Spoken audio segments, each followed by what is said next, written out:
खुदा यीशु मसीह के पाक अजीम नाम में तमाम बहन भाइयों को सलाम। आइए कलाम मुक़द्दस में से आज अपनी हिदायत और रहनुमाई के लिए देखेंगे इब्रानियों के नाम मुक़द्दस पौलुस का ख़त, उसका दूसरा बाब और उसकी पहली आयत से 4 आयत तक यूं लिखा है, इसलिए जो बातें हमने सुनी उन पर और भी दिल लगाकर गौर करना चाहिए ताकि बहकर उनसे दूर न चले जाएं, क्योंकि जो कलाम फरिश्तों की मार्फत फरमाया गया था जब वो कायम रहा और हर कसूर और नाफरमानी का ठीक ठीक बदला मिला, तो इतनी बड़ी निजात से गाफिल रहकर हम क्यों कर बच सकते हैं, जिसका बयान पहले खुदाम के वसीला से हुआ और सुनने वालों से हमें पाया सबूत को पहुंचा, और साथ ही खुदा भी अपनी मर्जी के मुआफिक निशानों और अजीब कामों और तरह तरह के मोजों और उन कुदस की नेमतों के ज़रिया से उसकी गवाही देता रहा। पाक कलाम के पढ़े सुने जाने पर खुदा की बरकत हो। अजीज़ बहनों भाइयों, रसूल पौलुस कहता है, इब्रानियों के नाम पौलुस का ख़त उसका दूसरा बाब पहली आयत से हमने पढ़ा है, कहता है इसलिए कि जो बातें हमने सुनी उन पर और भी दिल लगाकर गौर करना चाहिए।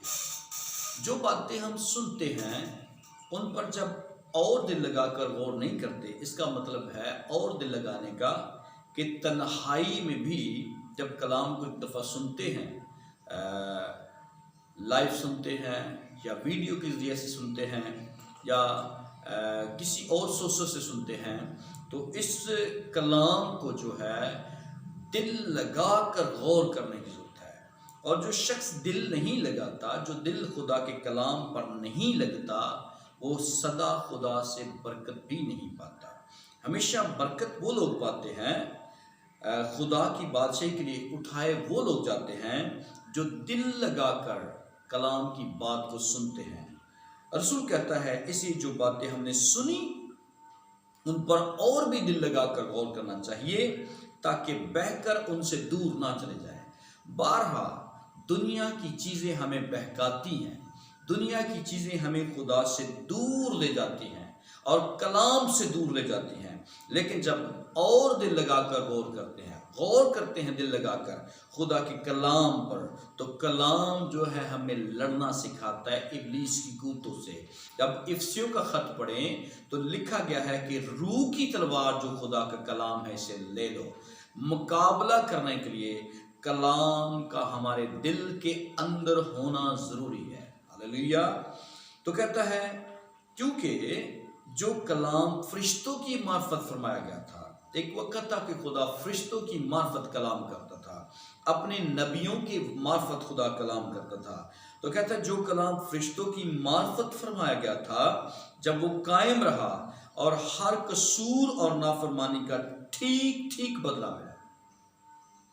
अब देखें बाइबल मुक़द्दस में, पुराने अहदनामा में जब खुदा कलाम करता था ये ना करो, लोग वो कर लेते थे तो ठीक ठीक बदला उसी तरह मिलता था जिस तरह खुदा ने कहा होता था। जिस तरह हम गिनती की किताब में एक शख्स को देखते हैं कि सब्बत का हुक्म था कि सब्बत को ना तोड़ना, कोई शख्स सब्बत को ना तोड़े, खुदा का हुक्म था मूसा की मार्फत। तो एक शख्स लिखा है बियाबान में लकड़ियाँ जमा करता हुआ कुछ लोगों को मिला और वो उसे मूसा के पास लाए और खुदा ने अपने कलाम को जो कहा था उसे पूरा किया। खुदा ने कहा मूसा से कि इसको लश्करगाह के बाहर ले जाकर संसार कर दो।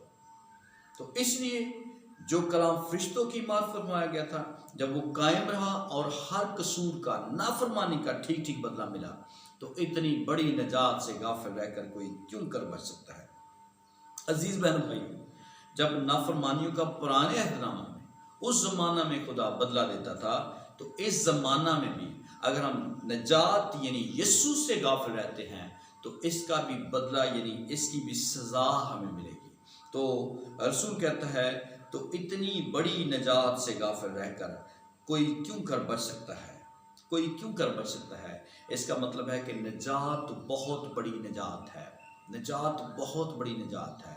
آپ دیکھیں بائبل مقدس کو پڑھیں، جب یہ نجات دنیا میں آئی تو لکھا ہے بائبل مقدس میں کہ فرشتوں نے گیت گائے، فرشتوں نے گیت گائے، اور پھر لکھا ہے بائبل مقدس میں گدریوں کو پیغام دیا فرشتوں نے، اور جو کچھ یسوع مسیح کا دنیا میں آنا تھا، جو کچھ اس وقت ہوا، کسی پیغمبر کسی نبی کے آمد پر نہیں ہوا۔ تو ہم دیکھتے ہیں کہ کہاں سے مجوسی چلے اور جا کر خدا کے بیٹے اس نجات دہندہ کو سجدہ کیا۔ تو کہتا ہے اتنی بڑی نجات سے، نجات کیوں بڑی ہے؟ کیونکہ نجات کا بانی بہت بڑا ہے۔ ہلیلویہ! نجات کا بانی بہت بڑا ہے، نجات کا بانی اتنا بڑا ہے کہ دوسرے ملکوں سے بادشاہوں نے آ کر اسے سجدہ کیا اور سونا اور مر اور لبان اسے پیش کیا، اس لیے یہ نجات بہت بڑی ہے۔ تو کہتا ہے اتنی بڑی نجات سے غافل رہ کر ہم کیوں کر بچ سکتے ہیں؟ کیوں کر بچ سکے گا کوئی شخص اگر نجات نہیں پائی؟ تو عزیز بہنوں بھائیوں، بیٹے بیٹیوں، سننے والوں، دیکھنے والوں، خدا کا بیٹا یسوع جو دنیا میں نجات بن کر آیا ہے، اگر اسے قبول کر لیں گے تو یقیناً آپ چھوٹ جائیں گے، اور مشکلاتوں سے جب دوچار ہوتے رہتے ہیں، مشکلاتوں سے چھوٹ جائیں گے۔ آپ کی کمک، آپ کی مدد جو ہے وہ خدا کی طرف سے آنی شروع ہو جائے گی۔ ہاللیلویہ!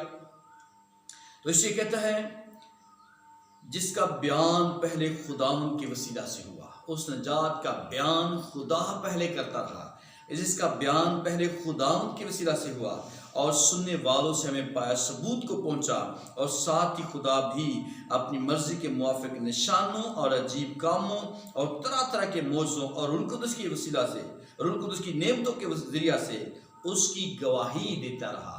روح القدس کی نعمتوں کے ذریعہ سے خدا اس کی گواہی دیتا رہا ہے، اس لیے جس کی گواہی خدا دیتا رہا ہے، آسمان اور زمین کو بنانے والا خدا دیتا رہا ہے، تو کتنا زیادہ اس کو مان لینا چاہیے، کتنا زیادہ اسے قبول کر لینا چاہیے۔ خدا آج ہم سے یہی چاہتا ہے کہ ہم اس نجات دہندہ کو، اس نجات کو قبول کریں، جس کے بارے میں بائبل مقدس اعمال کی کتاب اگر پڑھیں تو لکھا ہے کسی دوسرے کے وسیلہ سے نجات نہیں، کیونکہ آسمان کے تلے آدمی کو کوئی دوسرا نام نہیں بخشا گیا جس کے وسیلہ سے ہم نجات پا سکیں۔ خدا مجھے اور آپ کو اس کلام کے وسیلہ سے برکت بخشے۔ God bless you.